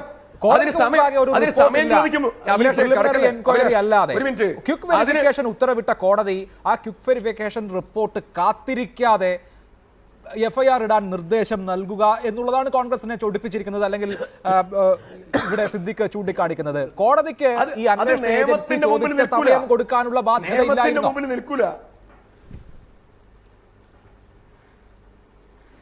അല്ല അഭിലാഷ്, വേണ്ട ഒരാഴ്ച ചെറിയ സമയം കൊടുക്കട്ടെ. അതല്ലെങ്കിൽ ഇത് പെട്ടെന്ന് ഹാജരാക്കണമെന്ന് പറയട്ടെ. ഇത് നിയമത്തിന് മുമ്പിൽ നിൽക്കുന്ന ജഡ്ജ്മെന്റ് നിങ്ങൾക്ക് ചലഞ്ച് ചെയ്യാമല്ലോ. അല്ല സിദ്ദിഖ് കേക്കൂ, നിങ്ങളുടെ ആഭ്യന്തരമന്ത്രി ശ്രീമാൻ രമേശ് ചെന്നിത്തല നിയമസഭയിൽ നടത്തിയിട്ടുള്ള പ്രസംഗം എടുത്ത് വായിച്ചാൽ മതി. ആ പ്രസംഗം അദ്ദേഹം പറഞ്ഞിരിക്കുന്നത് എന്താണെന്നറിയാമോ? അദ്ദേഹം പറഞ്ഞിരിക്കുന്ന കാര്യം ക്വിക്ക് വെരിഫിക്കേഷൻ നടത്തുന്ന കാര്യം 2 കാര്യത്തിലാണ്. ഒന്ന് ഈ സ്ത്രീ പീഡന കേസും, ഒന്ന് അതുപോലെ തന്നെ അഴിമതി കേസും, പൊതുപ്രവർത്തകന്മാർക്കെതിരെ അഴിമതി കേസ്. അത് നിങ്ങൾക്ക് ഇഷ്ടം പോലെ നീട്ടിക്കൊണ്ടുപോകാൻ കഴിയില്ല. 42 ദിവസം വരെ അന്വേഷിക്കാൻ കഴിയുള്ളൂ. ആ ക്വിക്ക് വെരിഫിക്കേഷൻ എന്ന് പറഞ്ഞാൽ ഒരു കേസിന്റെ വെരാസിറ്റി പരിശോധിക്കേണ്ട കാര്യമില്ല. ആ പരാതിക്കകത്തുള്ള കൊഗ്നൈസബിൾ ഒഫൻസിനെ സംബന്ധിച്ച കാര്യം മാത്രം പരിശോധിക്കേണ്ട കാര്യമുള്ളൂ. അത് പരിശോധിച്ച് 42 ദിവസത്തെ FIR ഇടണമെന്ന് ബഹുമാനപ്പെട്ട സുപ്രീം കോടതിയുടെ ഭരണഘടനാ ബെഞ്ചിന്റെ വിധിയാണ്. സദാശിവം നമ്മുടെ ഗവർണർ അധ്യക്ഷനായിട്ട് ബെഞ്ചിന്റെ വിധിയാണ്. ആ വിധി വന്നതിനെ തുടർന്നാണ് KM മാണിക്കെതിരെ FIR ഇട്ട് എന്ന് പറഞ്ഞ ആഭ്യന്തരമന്ത്രി ഒരു കാര്യം കൂടെ പറഞ്ഞു. അതിന്റെ അർത്ഥം KM മാണി കുറ്റക്കാരനാണെന്നോ KM മാണിക്കെതിരെ തെളിവുണ്ടെന്നോ അർത്ഥമില്ല. കോടതിയുടെ വിധിയാണ്. ആ വിധി അനുസരിച്ചാണ് ഞാൻ ഈ കാര്യം ചെയ്തതെന്ന് പറഞ്ഞു കഴിഞ്ഞാൽ ആ ലോ ഓഫ് ലാൻഡ് നിലനിൽക്കുന്നിടത്തോളം കാലം എന്നെ സിദ്ദിഖ് FIR ഇടാതെ നിങ്ങൾക്ക് തോന്നിയ പോലെ അന്വേഷണം നീട്ടിക്കൊണ്ടുപോയാൽ കോടതി ഇതുപോലെ ഉത്തരവിടും. ശരി, അതിനുള്ള മറുപടിക്ക് കോൺഗ്രസ്സുകാരായിട്ട് ആൾക്കാർ അറിഞ്ഞിട്ട് ഹർജിയുടെ അടിസ്ഥാനത്തിലാണ് ഇപ്പോൾ വിജിലൻസ് കോടതി ഇങ്ങനെ ഒരു ഉത്തരവിടുന്നത്. നോക്കൂ, കേസിന്റെ മെറിറ്റ് എന്താണ് എന്ന് പരിശോധിക്കാതെ, പ്രാഥമികമായി അതിന്റെ വെരിഫിക്കേഷൻ റിപ്പോർട്ട് പോലും പരിശോധിക്കാതെ കോടതിക്ക് അങ്ങനെ FIR ഇടാൻ ആവശ്യപ്പെടാൻ സാധിക്കുമോ? അതൊരു ശരിയായ നടപടിയാണോ? അല്ല, കോടതിക്ക് അങ്ങനെ FIR ഇടാൻ അധികാരമില്ലെങ്കിൽ എൻ്റെ ചോദ്യങ്ങൾ 2 ആണ്. ഒന്ന്, എന്തുകൊണ്ട് ബാബു രാജിവെച്ചു? ബാബുവിനോട് രാജിവെക്കാൻ ജഡ്ജി പറഞ്ഞില്ലല്ലോ. അദ്ദേഹത്തിന് കെ എം മാണിയെ പോലെ ഇനി വെരിഫിക്കേഷൻ കഴിഞ്ഞ് ചാർജ് കൊടുത്താലും ഞാൻ രാജിവെക്കില്ല എന്ന് വാശി പിടിച്ച് നിൽക്കാമായിരുന്നു. ഒന്ന്. രണ്ട്, കെ എം മാണിക്കെതിരെ കോടതി പരാമർശം ഉണ്ടായപ്പോൾ ആ സെക്കൻഡിൽ രാജി ആവശ്യപ്പെട്ട ആരാണ്? കോടിയേരി ബാലകൃഷ്ണനേക്കാളും പിണറായി വിജയനേക്കാളും മുമ്പ് രാജി ആവശ്യപ്പെട്ടത് കോൺഗ്രസ്സുകാരായ ടി.എൻ. പ്രതാപനും വി.ഡി. സതീശനുമാണ്. ആ കാര്യത്തിൽ സിദ്ദിഖിന് പോലും എതിരഭിപ്രായം ഉണ്ടാവുകയില്ല. പിണറായി വിജയനേക്കാൾ മുമ്പ് രാജി ആവശ്യപ്പെട്ടത് ജസ്റ്റിസ് കമാൽ പാഷയുടെ ഡിക്റ്റേഷൻ പൂർത്തിയാവണേക്ക് മുമ്പ് രാജി ആവശ്യപ്പെട്ടത് KPCCയുടെ പ്രഗത്ഭനായ vice president Shri V D. Satheesan നിയമജ്ഞനാണ്. അദ്ദേഹം ആവശ്യപ്പെട്ടു, ടി.എൻ. പ്രതാപൻ ആവശ്യപ്പെട്ടു, മാണി രാജിവെച്ചേ തീരൂ എന്ന് പറഞ്ഞു. അപ്പോൾ മാണിക്ക് ഒരു തത്വവും ബാബുവിന് വേറൊരു തത്വവും ആകാൻ കഴിയില്ലല്ലോ. കോടതി പരാമർശം ഉണ്ടായി, ബാബു രാജിവെച്ചു. കോടതി പരാമർശം ഉണ്ടായി, കടിച്ചു തൂങ്ങി നിൽക്കാൻ ശ്രമിച്ചു, കെ എം മാണി രാജിവെക്കേണ്ടി വന്നു. രാജി ആവശ്യപ്പെട്ടത് കോൺഗ്രസ്സുകാരാണ്. അപ്പോൾ കോടതി പരാമർശം ഉണ്ടായി. എന്താ ഇവിടെ സംഭവിച്ചിട്ടുള്ളത്? അരിയാഹാരം കഴിക്കുന്ന എല്ലാ ആളുകൾക്കും അറിയാം ഈ നാട്ടിൽ എന്താണ് നടന്നത്. ബാറിൻ്റെ കാര്യത്തിൽ, മദ്യനയത്തിൽ എന്തായിരുന്നു നയം, എന്തായിരുന്നു നടപടി, എന്തായിരുന്നു അതിൻ്റെ വരുമാനം, ഇതൊക്കെ പലതവണ നമ്മൾ പറഞ്ഞാണ്. ഞാൻ ആവർത്തിക്കേണ്ട ആവശ്യമില്ല. എങ്കിൽ സിദ്ദിഖിന് പറയാറുന്നില്ലേ? സിദ്ദിഖ് ഒരു വക്കീലല്ലേ, അഡ്വക്കേറ്റ് ടി സിദ്ദിഖ്. നിങ്ങൾക്ക് പറയാറുന്നില്ലേ ബാബു ചേട്ടാ രാജിവെക്കല്ലേ, കോടതിക്കെതിരെ നമുക്ക് അപ്പീൽ കൊടുക്കാൻ ജസ്റ്റിസ് കമാൽ പാഷ അവിടെ ഇരിപ്പുണ്ട്, അദ്ദേഹം നമ്മളെ സഹായിക്കുന്നു പറയാറുന്നില്ലേ? അതുമായിട്ട് പോയെങ്കിൽ നിർഗന്ധലക്കിട്ട് കിട്ടിയാനെ. ബാബുവിന് കുറച്ചെങ്കിലും പകുതിരിപ്പുള്ളുണ്ട്, പെട്ടെന്ന് രാജിവെച്ചു. അതുമായിട്ട് ഹൈക്കോടതി പോയിരുന്നെങ്കിലേ മുഖം ഛായ മാറിപ്പോയേനെ. അങ്ങനെയാണോ ശ്രീ ടി സിദ്ദിഖ്? ഇത് നിലനിൽക്കാത്ത വിധിയാണ് എങ്കിൽ, ഇത് അന്യായമായ വിധിയാണ് എങ്കിൽ എന്തിന് രാജിവെച്ചു? മണിക്കൂറുകൾക്കുള്ളിൽ കെ ബാബു എന്തിന് രാജിവെച്ചു? ഒന്ന്, ബാബു ജയശങ്കർ, ബഹുമാനപ്പെട്ട പ്രിയ സ്നേഹിതൻ ജയശങ്കർ ഇവിടെ പറയുന്നത് പോലെയുള്ളതായിരിക്കുന്ന കഥാപാത്രം അല്ല. അത് കേരളത്തിൽ അദ്ദേഹത്തെ അറിയുന്ന തൃപ്പൂണിത്തറക്കാർക്കും അറിയാം, പൊതുപ്രവർത്തകർക്കും അറിയാം, അരിയാരം കഴിക്കുന്ന മലയാളികൾക്ക് അറിയാം, ബാബു വളരെ കൃത്യമായിട്ട് അറിയാം. ഞാൻ പറയട്ടെ ഇടയ്ക്ക് കയറില്ല. നിങ്ങളെ ആളുകളെ പറ്റി ദുഷിപ്പൊക്കെ പറയുമ്പോൾ നമ്മളൊക്കെ എല്ലാവരും കേട്ടുകൊണ്ടിരിക്കുകയല്ലേ. രണ്ടാമത്തെ കാര്യം, ബാബു നേരത്തെ പറഞ്ഞിട്ടുണ്ട്, എനിക്കെതിരെ ഒരു പരാമർശം വന്നാൽ ഞാൻ അവിടെ നിർബന്ധമായും ടെക്നിക്കലായി സാങ്കേതികം പറഞ്ഞ് തൂങ്ങി നിൽക്കില്ല, ഞാൻ രാജിവെക്കുമെന്ന് ബാബു പറഞ്ഞതാണ്. ധാർമ്മികത ഉയർത്തിപ്പിടിക്കുന്നവനാണ് ബാബു. അതുകൊണ്ട് തന്നെയാണ് ബാബു രാജിവെച്ചത്. ബാബുവിന് നാളെ ഇത് നിയമത്തിന്റെ ജുഡീഷ്യൽ സ്ക്രൂട്ടനിക്ക് വിധേയമായി ബാബു തിരിച്ചു വരുമെന്നുള്ള കാര്യത്തിൽ ബാബുവിനും സംശയമില്ല, മലയാളികൾക്കും സംശയമില്ല. രണ്ടാമത്തെ കാര്യം, ഈ ബാർ കേസിൽ എന്താണ് നടന്നത് എന്ന് മലയാളികൾക്ക് അറിയാമെന്ന് ശ്രീ ജയശങ്കർ ഇവിടെ സൂചിപ്പിച്ചു. മലയാളികൾക്ക് നല്ലപോലെ അറിയാം എന്താ നടന്നതെന്ന്, ബാബു എന്തൊക്കെ ചെയ്തു എന്നുള്ളതും അറിയാം. സുനിൽകുമാറിന്റെ ഭരണകൂടം തുടങ്ങാനിരുന്ന 14 ബീവറേജസ് അഭിലാഷ ഇടയ്ക്ക് കയറി ഇടപെടരുത്. ബാബു ഇന്ന് രാജിവെച്ച ദിവസമായതുകൊണ്ട് ഇത് പറയാൻ അനുവദിക്കണം. എന്തുകൊണ്ട് ബാബു രാജിവെച്ചു, ബാബുവിനെതിരെ എന്തുകൊണ്ട് ആരോപണം വന്നു, ബാബു എന്താണ് ഈ പണം വാങ്ങിയാൽ ബാർ ഉടമകൾക്ക് സൗകര്യം ചെയ്തു കൊടുക്കുകയാണല്ലോ വേണ്ടിയത്. ബാർ ഉടമകളുടെ കയ്യിൽ നിന്ന് പണം വാങ്ങിയാൽ ബാർ ഉടമകൾക്ക് സൗകര്യം ചെയ്തു കൊടുക്കുകയാണ് വേണ്ടത്. ബാബു ചെയ്തത് എന്താ? 14 ബീവറേജ് കോർപ്പറേഷൻ ആദ്യം തന്നെ പൂട്ടാൻ തീരുമാനിച്ചു. മദ്യത്തിന്റെ ലഭ്യത കുറയ്ക്കാനുള്ള നടപടി സ്വീകരിച്ചു. ബാറിന്റെ പ്രവർത്തന സമയം 5.5 മണിക്കൂർ കുറച്ചു. അദ്ദേഹം മാത്രമല്ല, ബാറിന്റെ ലൈസൻസ് കൊടുക്കാനുള്ള അധികാരം ത്രിതല പഞ്ചായത്തിന് കൈമാറി. മദ്യം കൈവശം വെക്കാനുള്ള അളവ് പകുതിയാക്കി കുറച്ചു. മദ്യം വാങ്ങുന്നവന്റെ പ്രായപരിധി 18 ഉള്ളത് 21 കൂട്ടി. കേരളത്തിലെ മദ്യത്തിന്റെ വളർച്ചാ നിരക്ക് 17% ഉണ്ടായിരുന്നത് -8% കുറച്ചു.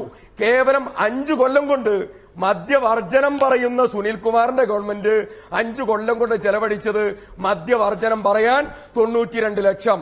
ഞങ്ങൾ ചെലവഴിച്ചത് 12 കോടി. സുബോധം പദ്ധതി വേറെ. ഞങ്ങൾ അങ്ങനെ കേരള ചരിത്രത്തിൽ മദ്യത്തിനെതിരെ, ബാറിനെതിരെ, ബിജു രമേശിനെതിരെ, മദ്യമാഫിയക്കെതിരെ ആർജവത്തോടുകൂടി നടപടിയെടുത്ത ശ്രീ ബാബുവിനെ ഇന്ന് നിങ്ങളൊക്കെ കൂടി ചേർന്ന് ഗൂഢാലോചന നടത്തി പുറത്താക്കി. നിങ്ങൾ എന്താ മദ്യനയം സുനിലെ? നിങ്ങളുടെ മദ്യനയം എന്താ? ഇതിന് മറുപടി ഞാൻ പറയാം സിദ്ദിഖ്. ഈ 14 ഔട്ട്ലെറ്റുകൾ പൂട്ടിന്നുള്ള സത്യമാണ്. അതിൽ ഒരു ഔട്ട്ലെറ്റ് ഞാൻ പറയട്ടെ തോക്കിക്കയറി വെടിവെക്കില്ലേ സിദ്ദിഖ്? ഈ 14 ഔട്ട്ലെറ്റിൽ ഒരെണ്ണം ഞാൻ പറയാം, എനിക്ക് നേരിട്ട് അറിയാം. എന്റെ വീടിന്റെ അടുത്ത് അത്താണി എന്ന് പറയുന്ന സ്ഥലം. ഇല്ല സുനിലിനോടല്ല, ഞാൻ പറയാം. ഈ 14 ഔട്ട്ലെറ്റിന്റെ കഥ പറഞ്ഞപ്പോൾ ഞാൻ ചിരി വന്ന് എന്റെ ചിരി അടക്കം വിവാഹത്തോടനുബന്ധിച്ച് ബാബുവിനെ ബലിശിക്കാൻ വേണ്ടി അത്താണിയും ചായക്കച്ചവടം പറഞ്ഞ് അപമാനിക്കാൻ ശ്രമിച്ചു.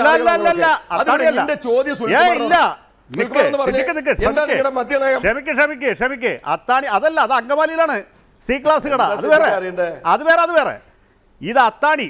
അത്താണി എന്ന് പറഞ്ഞത് നെടുമ്പാശ്ശേരി എയർപോർട്ടിലേക്ക് തിരിയണ സ്ഥലമാണ്. സിദ്ദിഖിന് പോകുമ്പോൾ നോക്കാം. അതുകൊട്ടെ അവിടുത്തെ ബാബുവിനെ പറ്റി അല്ല ഞാൻ പറഞ്ഞത്. അവിടെ നിലവിൽ എൻ്റെ വീടിൻ്റെ അടുത്താണ് നെടുമ്പാശ്ശേരി എയർപോർട്ടിലേക്ക് തിരിയണ സ്ഥലമാണ് അത്താണി. അവിടെ നമ്മുടെ ബഹുമാനപ്പെട്ട ശർമ്മയായിരുന്നു ഞങ്ങളുടെ MLA. അദ്ദേഹത്തിൻ്റെ ഭരണകാലത്ത് ഒരു ബിവറേജിൻ്റെ ഔട്ട്ലെറ്റ് തുടങ്ങി. സാധാരണക്കാരായ പാവപ്പെട്ട കുടിയന്മാർക്ക് അവിടെ പോയി ദാഹം മാറ്റാനൊരു തണ്ണീർ പന്തൽ. അവിടെ നിലവിൽ 2 ബാറുണ്ട്. ഒന്ന് രാമകൃഷ്ണൻ്റെ ATH ബാർ, മറ്റൊന്ന് ഡയാന ബാർ. റോഡിന് അപ്പുറം ഇപ്പുറം. ഈ ബാറിൻ്റെ മുമ്പിലുണ്ടായിരുന്ന ഔട്ട്ലെറ്റ് പൂട്ടി ആർക്ക ലാഭം? മദ്യലഭ്യത എവിടെ കുറഞ്ഞേ? ബിവറേജിൽ കുറഞ്ഞു. എവിടെ കൂടിയത്? രാമകൃഷ്ണന്റെ ബാറിൽ കൂടി.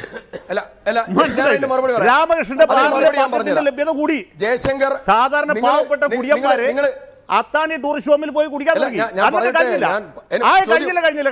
അതിന്റെ അപ്പുറത്ത് അതിന്റെ എല്ലാം കഴിഞ്ഞില്ല, പറയാൻ പോണുള്ളൂ. അതിന്റെ തൊട്ടപ്പുറത്ത് ഒരു 4 സ്റ്റാർ ഹോട്ടൽ തുടങ്ങിയപ്പോ മന്ത്രി ബാബു മദ്യനയം പുതുക്കി. എന്തിനു വേണ്ടിയിട്ടാണെന്നറിയോ? ഒരു ബാറിൽ നിന്ന് നിശ്ചിത അകലത്തിലുള്ള വേറൊരു ബാറിന് ലൈസൻസ് കൊടുക്കില്ല. ഇത് തറ ബാറാണ് രാമകൃഷ്ണന്റെ ബാർ. അതിൻ്റെ അടുത്ത് 4 സ്റ്റാർ വന്നപ്പോൾ ഇനി ഈ ബാറിൽ നിന്ന് നിശ്ചിത ദൂരപരിധിക്കുള്ളിൽ ബാർ ലൈസൻസ് കൊടുക്കില്ല എന്ന് പറയും. ഈ 4 സ്റ്റാറുകാരുടെ ഹൈക്കോടതി പോയി സ്റ്റേ മേടിച്ചു. 4 സ്റ്റാർ ബാർ തുടങ്ങിയപ്പോഴേ തറ ബാർ അടുത്തുള്ളതുകൊണ്ട് ഇതിന് ലൈസൻസ് കൊടുക്കാൻ പറ്റില്ലെന്ന് പറഞ്ഞു. അങ്ങനെയാണ് മദ്യത്തിന്റെ ലഭ്യത കുറയ്ക്കുന്നത്. ഇതിനാണ് കച്ചവടം, കളത്തരം, കൈക്കൂലി, ലോക തട്ടിപ്പ്. ഇതാണ് തട്ടിപ്പ്. ശ്രീ സിദ്ദിഖ്, ഇങ്ങനെയൊക്കെയാണോ കാര്യങ്ങൾ? അല്ലെങ്കിൽ തറ ബാറിന്റെ അടുത്ത് 4 സ്റ്റാർ വന്നാൽ എങ്ങനെ മദ്യത്തിന്റെ ലഭ്യത കുറഞ്ഞു? ജയശങ്കറിന്റെ സംസാരം കഴിഞ്ഞോ? താങ്കൾക്ക് പറയാം.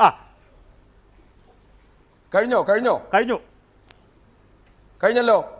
ഒന്ന്, അത്താണിയല്ല കേരളം. ഒന്ന്, കേരളത്തിൽ യൂണിയനായിരിക്കുന്ന ബാറിന്റെ എണ്ണം 178 ബാറാ. അത്താണിയിൽ ഇപ്പറഞ്ഞിടത്ത് വിദേശ മദ്യം വിൽക്കുന്നുണ്ടോ ജയശങ്കർ? അത്താണിയിൽ ഇപ്പറഞ്ഞ രാമകൃഷ്ണന്റെ ബാറിൽ വിദേശ മദ്യം വിൽക്കുന്നുണ്ടോ? ഒന്ന് പറഞ്ഞേ. രാമകൃഷ്ണന്റെ ഇയാൾ ഏത് കോത്താഴ്ത്തുകാരനാ? അല്ല, ഇപ്പോഴത്തെ കാര്യമാണ്. ഞാൻ ചോദിക്കുന്നത് ബാബുകാരനോടോ VM സുധീരൻ കാരനാണ് പൂട്ടിയത്.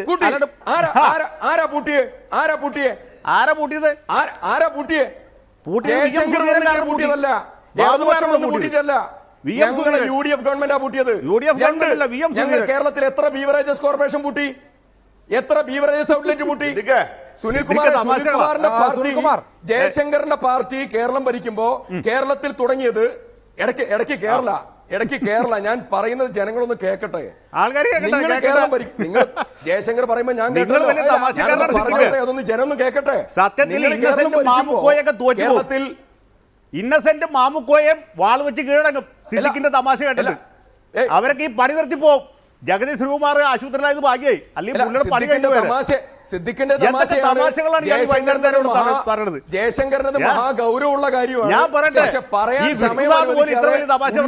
സംസാരിക്കുന്ന ഈ പണി നിർത്തിയാൽ അസാമാന്യമായ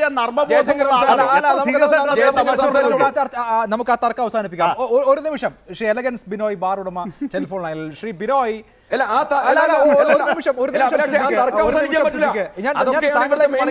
സമയം നൽകാം.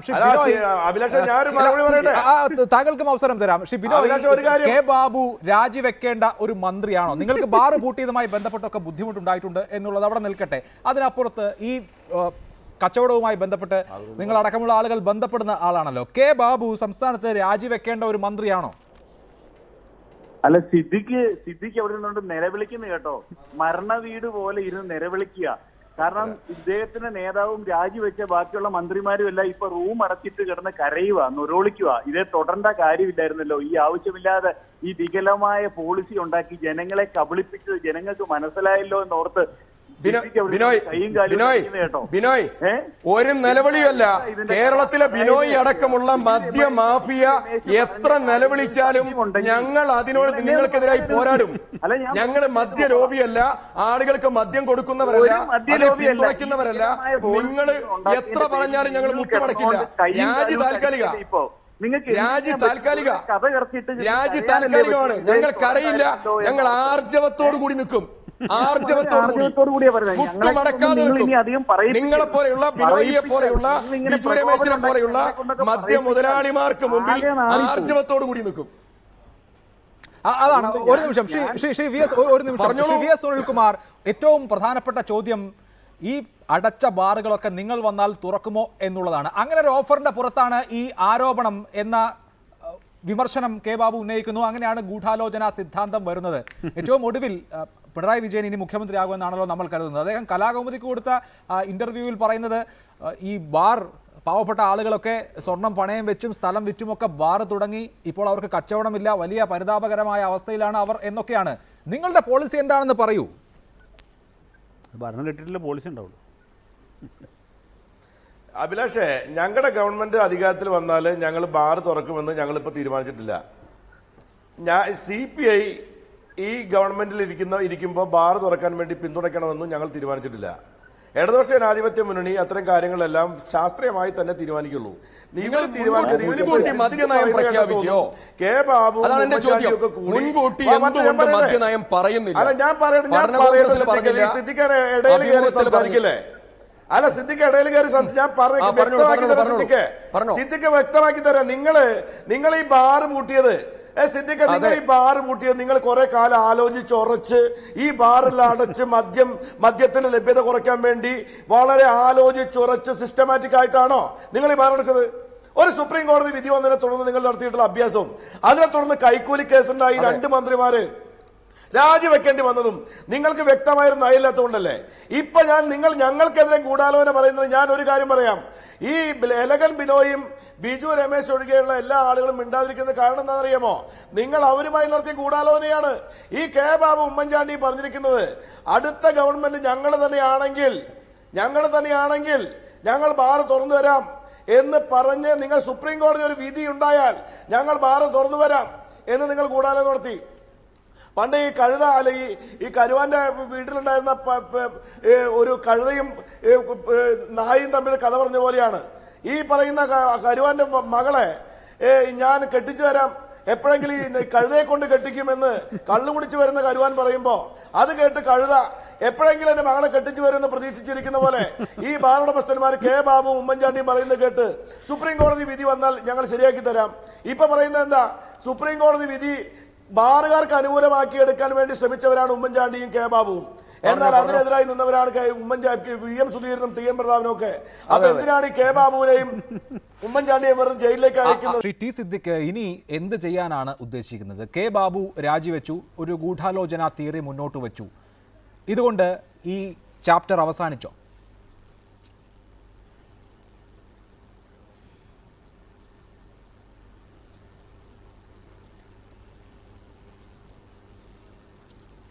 ശ്രീ സിദ്ദിഖ്,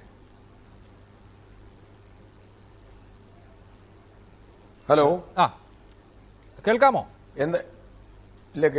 കേട്ടില്ല. ഞാൻ ചോദിച്ചത് ഇനി എന്താണ് ഈ ആരോപണത്തിൽ എന്നുള്ളതാണ്. എന്താ ചോദിച്ചേ? ഞാൻ ചോദിച്ചത് ഇന്നിപ്പോൾ മന്ത്രി ബാബുവിന്റെ രാജി, ഒപ്പം ഈ ഗൂഢാലോചന സിദ്ധാന്തം, ഇതോടുകൂടി കാര്യങ്ങളൊക്കെ അവസാനിച്ചോ? തീർച്ചയായും ഇനിയും കോടതിയിൽ CBI അന്വേഷണം ആവശ്യപ്പെട്ടിട്ടുള്ള ഹർജി ഹൈക്കോടതിയിൽ വരുന്നുണ്ട്. കെ മാണിക്ക് ക്ലീൻ ചിറ്റ് കൊടുത്തിട്ടുള്ള വിജിലൻസിന്റെ റിപ്പോർട്ട് സ്വീകരിക്കണമോ എന്നുള്ള കാര്യത്തിൽ അവിടെ ഇല്ലിക്കാടന്റെ കോടതിയിൽ തീരുമാനം വരുന്നുണ്ട്. ഒരിക്കലും ഇത് അവസാനിക്കുകയില്ലല്ലോ. പാൻഡോരയുടെ പെട്ടി തുറന്നതുപോലെ ഇങ്ങനെ UDF-നെ പുറകെ നടന്ന് വേട്ടയാടുകയാണ്. എന്ത് ചെയ്യാനാണ് ഇനി പ്ലാൻ?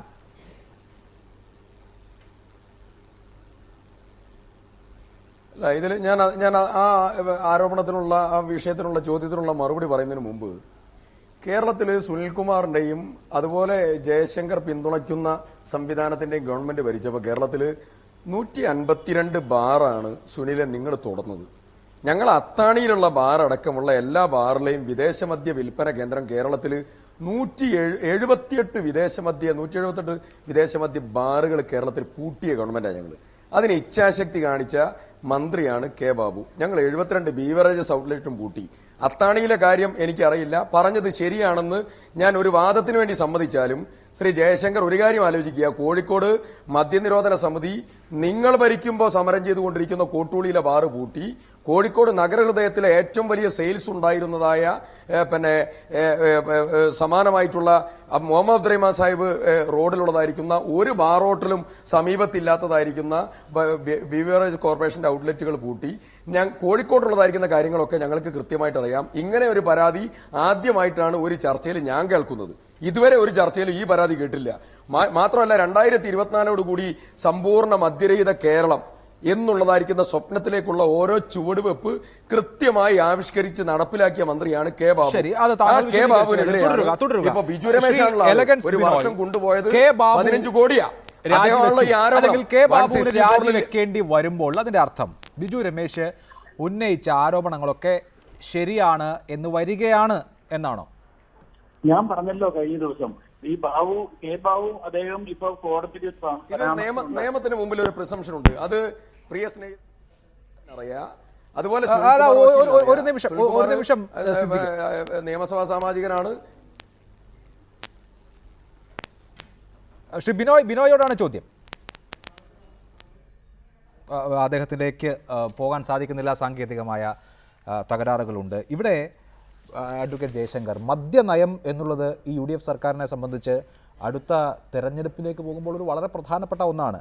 96-ൽ ചാരായം നിരോധിച്ച AK ആന്റണിയുടെ കരങ്ങൾക്ക് ശക്തി പകരാൻ കൈപ്പത്തി ചിഹ്നത്തിൽ വോട്ട് ചെയ്യൂ എന്ന് ചോദിച്ചതുപോലെ ഇത്തവണ ഉമ്മൻചാണ്ടിയുടെ കരങ്ങൾക്ക് ശക്തി പകരാൻ വോട്ട് ചോദിക്കേണ്ടതാണ്. സുപ്രീം കോടതിയിൽ പോയി കപിൽ സിബലിനെ കൊണ്ട് വാദിച്ച കേസ് ജയിച്ചു. കേരളത്തിൽ ഒരു ബാറും ഇപ്പോഴില്ല എന്നുള്ള സത്യം നമ്മൾ അംഗീകരിക്കണമല്ലോ.